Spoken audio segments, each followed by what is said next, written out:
Hello everybody, welcome back to the Advanced Vape channel. Today we're going to be looking at another one of these big around 25mm style RTAs. So we've looked at the Smoke TF RTA, we've looked at the Griffin 25 by Geek Vape, and we've looked at the Heracles RTA2 by Sense. So today we're going to be looking at the Boreas RTA from Og Vape. And like I mentioned in the last video, if you're active on the forums, you'll know that everybody talks about this thing on there. It's one of those tanks that never really went mainstream popular, but it's super popular among people that vape a lot and talk to each other about it, you know, on the forums and stuff like that. It's just sort of one of those things that on the forums everybody talks about, and in my experience it's for good reason. So we're gonna do a build on it and talk about it a little bit, and I'll give you my opinion on it, and also where that rates with the other ones that I've already talked about. So real quickly, I'll talk about the tank itself, and we'll get into the build. So they advertise as being able to hold 8 milliliters of juice, which is a ton, and I've heard that it can actually hold more than that, a little bit over 9, but I haven't tested that myself, so I can't say for 100% that that's true or not. But it's the same style of tank as something like the Aromomizer. So it uses a juice kind of fed from the bottom thing. And I'll show you what the build deck looks like. It's a velocity style build deck, but it has these holes at the bottom of the build deck. And the juice kind of wells up from there and fills the cotton. So instead of something like a Griffin that's kind of vacuum fed and there's wick channels that it goes in, this is sort of like an RDA that refills itself. So that whole build deck goes in the bottom here. As you can see, there's little notches there that make sure that it's lined up with the airflow.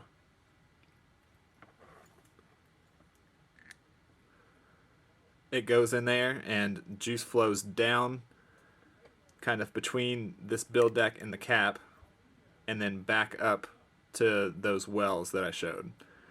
And it uses direct airflow to the coils.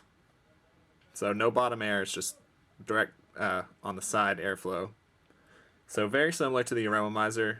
A big difference for this one would be that the juice flow control and the airflow control are linked together. So by opening this, you're also opening the juice flow, and I'll show that a little bit more when I get it filled up with juice later. And a lot of people complain about that, but for me, it's really not been a big problem. So I haven't found it to be wicking too fast if I have the air open all the way. And there's a little bit of a way to get around that, but we'll talk about that when we get the build going just a little bit. So this comes with two different build decks. It comes with this one, which has 2mm holes at the bottom here. And it comes with another one, which I'm going to be building on, that has 2.5mm. So let's go on and zoom up close, move down. I've already got the build installed on there because it's a velocity style, so nothing new there. But we're going to go on and dry fire it and get it ready to go. Okay, so this is a stainless steel alien coil that I have in here. It's 328 gauge wrapped in 36 gauge. So we're going to be selling alien soon on our site. We don't have it up yet, and the alien that we will be selling is a little bit neater than this. I handmade it, so it's not perfect. It has a little bit of errors and spacing and stuff. So kind of just keep that in mind. One thing I want to talk about is coil placement on this is very important. I've talked to people on the forums about the best place to kind of position these coils, and kind of got some feedback on that and have tried different things, and this is what I've found to be the best coil position. So you want to have the coils, this is a 3mm jig, you want to have them about 3mm off of the deck vertically. So as you can see, it's just maybe a tiny bit over 3mm off of the build deck. You don't want it too low. And horizontally, you want to have it out just about as far as you can get it without being in danger of causing a short.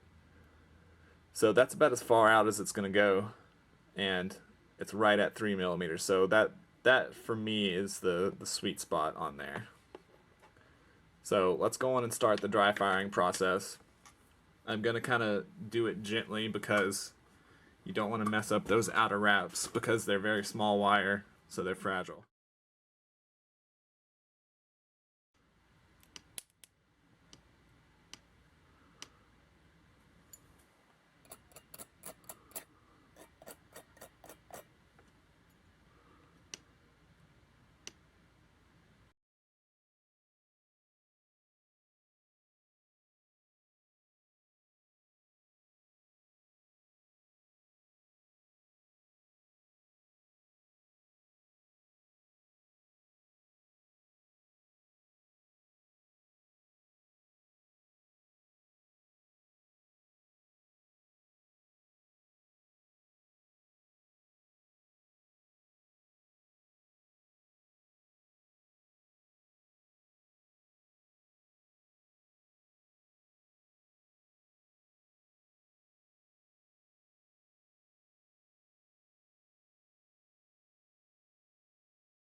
Okay, so I took my time on that, trying to be really gentle, not squeeze it too hard, not brush it too hard, so that it took a little while to get it firing right. But I feel like that's good. And we'll go on and give it a second to cool down, and I'll zoom out and we'll go on to wicking. So as you can see, it's going to be an extremely high performance build. It's got 328 cores in there and a Clapton wrap over it. Ohming out right at around 0.11, so very high performance. It's going to need quite a bit of watts. I'm going to be wicking it with rayon today. So the thing about this style of deck, on this, the Boreas or the Aromamizer Supreme, all of those, normally on an RTA it's a less is more situation, but that's not the case at all with this. So if you take a less is more approach with this, it's going to leak like crazy. And I'll show you what I mean when I get to the end of this wicking process.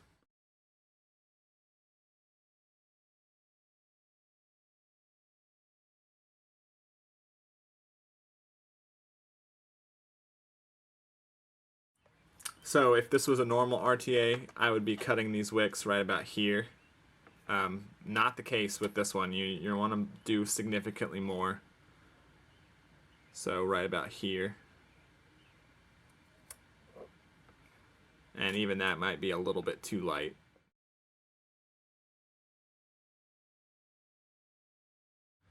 So there's no channels to stuff the wicks into. There's just those holes at the bottom like I talked about.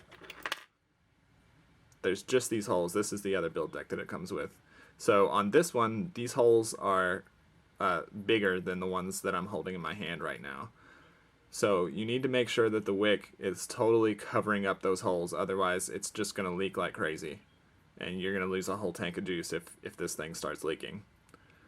So you want to try and fold the wicks in so that all 4 of these holes are blocked off. Now you don't want to pack it in there, but you don't want it to be super loose either.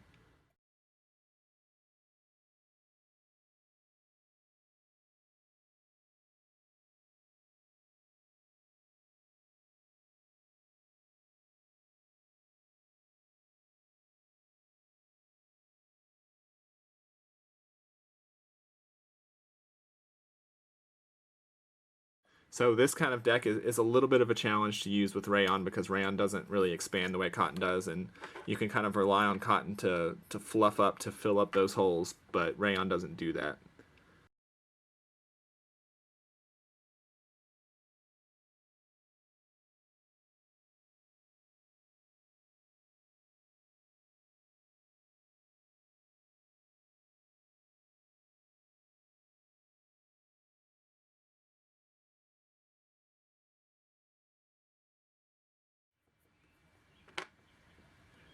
This side's a little bit heavy, so I'm just going to reset it in there.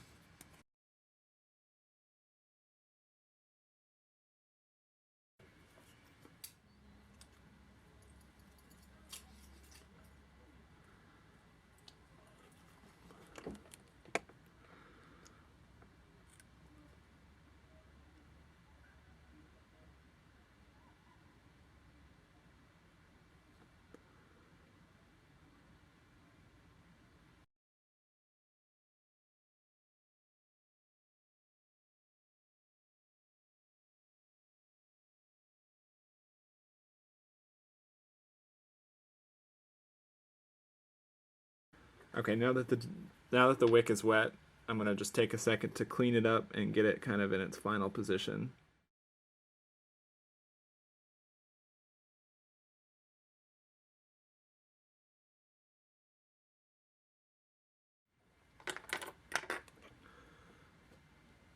Sorry for all the little bits of rayon fuzz all over the place. Kind of happens once you start snipping on it.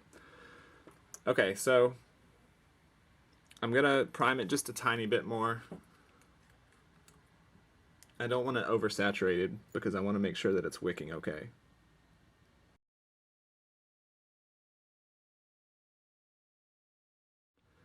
And I really like that you can take the whole build deck out and the pin is attached to it and you just screw it on something and build it.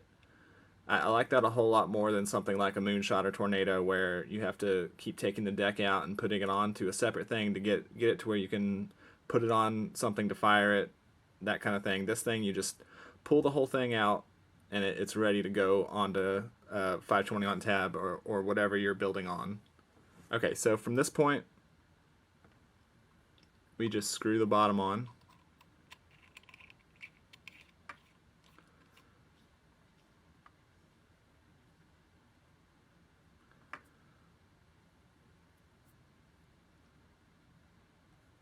As you can see, I've got a little bit of juice residue on the bottom there, but also wanted to give a shout out to Roxy, who I've asked a bunch of questions from, some of them stupid questions, and she's always been really helpful with me in getting this and the Merlin working right, so thank you for that.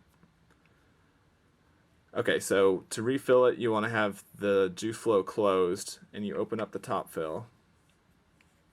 Really smooth threads on this. I haven't had any issues with the threading. And like I said earlier, this holds an immense amount of juice, so I rarely, if ever, fill it up all the way. I tend to change flavors pretty often, so I don't ever really fill it up. And plus, I want to make sure on a new build that it's not leaking before I put that much juice in there. One thing I will say about changing flavors on this, though, just because of the way the juice flow works, it doesn't change flavors quickly at all. So there's lots of little nooks and crannies down in there that juice tends to get stuck in on its way up to the coils. So if you're trying to change flavors, it can tend to take a long time in my experience.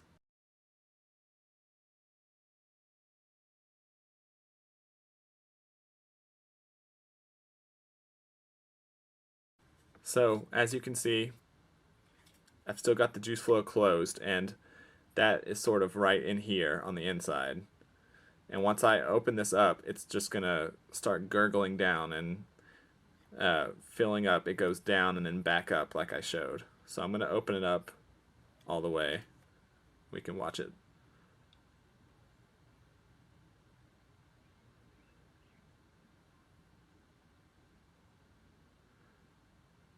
So it should kind of reach an equilibrium. If it doesn't, then you're gonna have leaking. I tend to not have all four airflows open because that's extremely airy. So I usually close 3, which also closes the juice down a little bit more, juice flow control. But a way around that, if you want the juice flow all the way open, but you don't want the air all the way open, if you have it at 4, just kind of close it a little bit like that. So the juice flow control is still all the way open, but the air is less.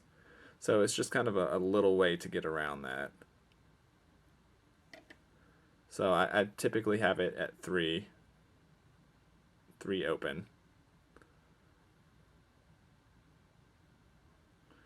And we'll go on and put it on our mod. So as you can see, it looks really good.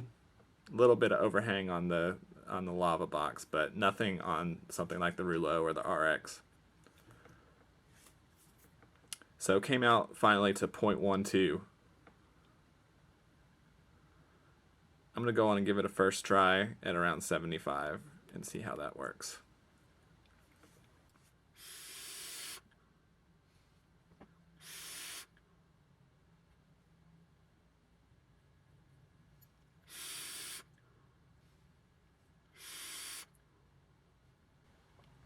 See, the thing about this tank is you hear people say it's for clouds. It's a cloud tank. And I would agree with that with something like the Aromomizer. It is a cloud tank, but this tank has really crazy flavor. So if you put the coils positioned how I was talking about earlier, it's both. It's a cloud tank and a flavor tank, and that's kind of rare. You don't normally get both. You get it sort of leaning towards one or the other.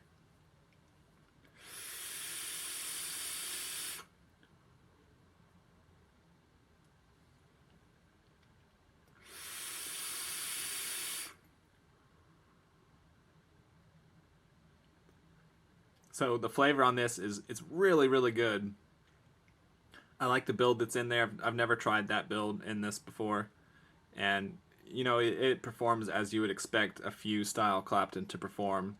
Ramp up is just a little bit slow, but I have it at 75 watts, so that kind of counteracts that a little bit. But there's enough airflow there to take care of a big build like that. So if you put something in there that's smaller, it's going to get drowned by that airflow. It's especially all the way open, it's so much air.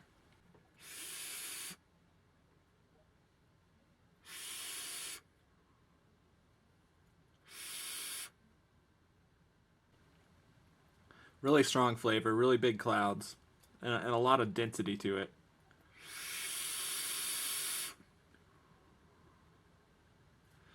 Basically, the easiest way that I could describe it is this is an RDA with a tank on top of it. It's an RDA experience straight up. The way that it works is so much like an RDA. It's basically a dripper experience where you don't have to drip. So anything that's like that, you know, the Boreas, the Aromizer Supreme, they're kind of designed to be like that, but this tank does it exceptionally well. And right now it's also extremely cheap, so somewhere around $20 I've seen it online for. So for that price, this kind of tank and this kind of performance, you really can't beat it. There's no reason not to give it a try, really.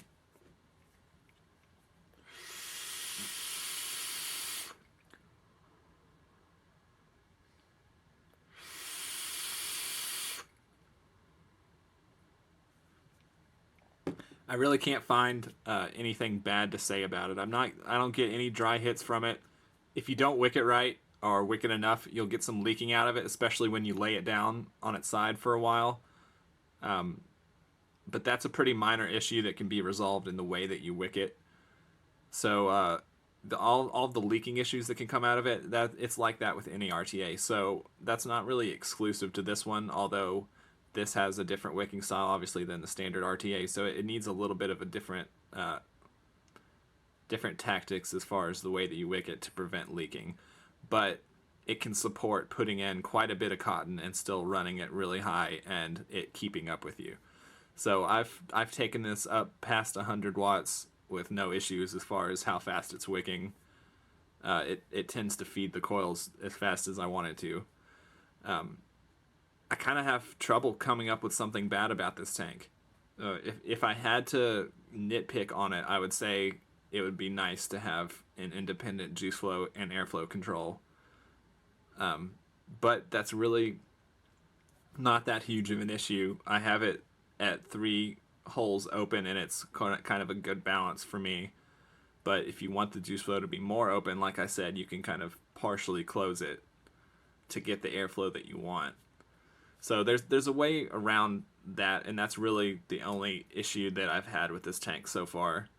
And the coil placement thing, but that's more of a learning curve for each tank has its own little quirks that you need to learn to get the most out of it.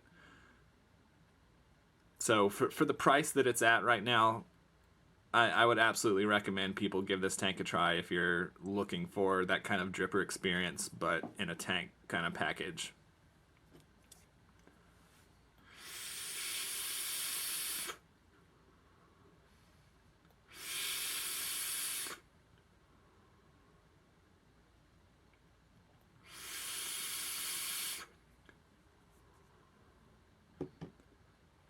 That'll bring us to the end of this video about the Boreas Rta from Ogvape. If you like this video, give us a like and subscribe to our channel. Also, for a few more days, we've got the giveaway going on, giving away this avocado. So check that out if you haven't already. And as always, if you have any questions, leave a comment or send me an email. Thanks.